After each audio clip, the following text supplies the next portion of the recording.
Hello, travelers. Today I am going to show you how you can use Google Flights to search for flights, how to track flights, and how to use the Explore function.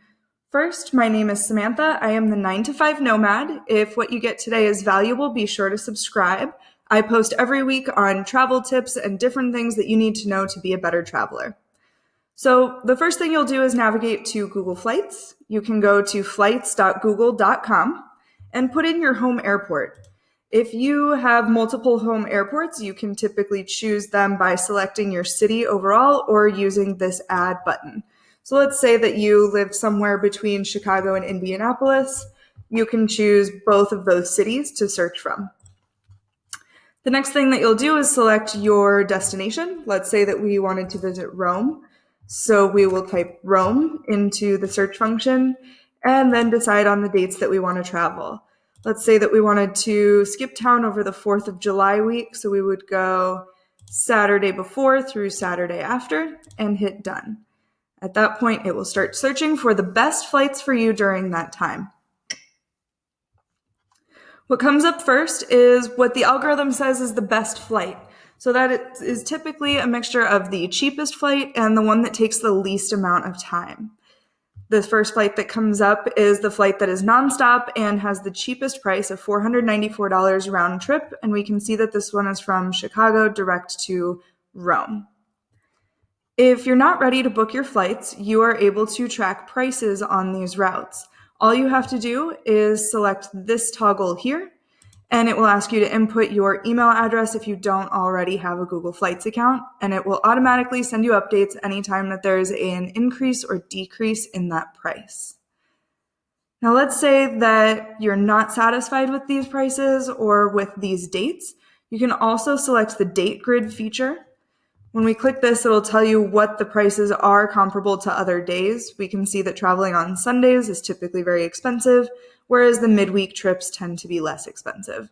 This can help you if you have a little bit of flexibility in your time.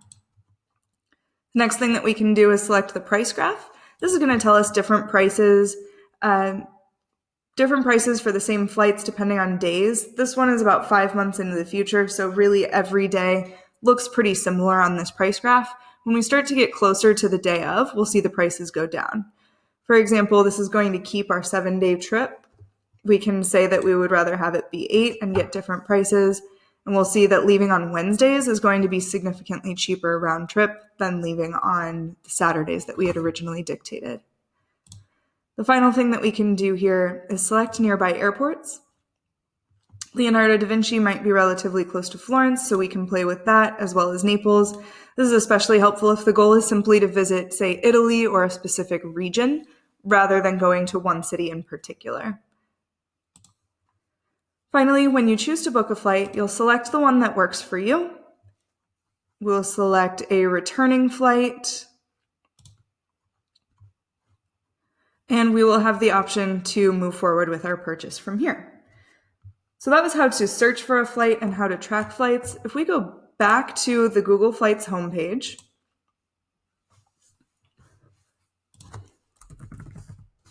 and I will show you one more feature on here. Now, we had the option to choose a round trip flight. That's wonderful, but what if we wanted to fly into Florence and out of Rome? That is still an option, and we can select as many airports here as we choose. So I'm going to have this fly from Chicago to Rome and then Florence back to Chicago on those same dates in July. I believe we're just one day off. And this is going to tell us how much it costs to go in one and out the other. Now, typically these flight prices are going to be a little bit more because we will see the flights reflected as 2 one-way flights rather than 1 round-trip flight.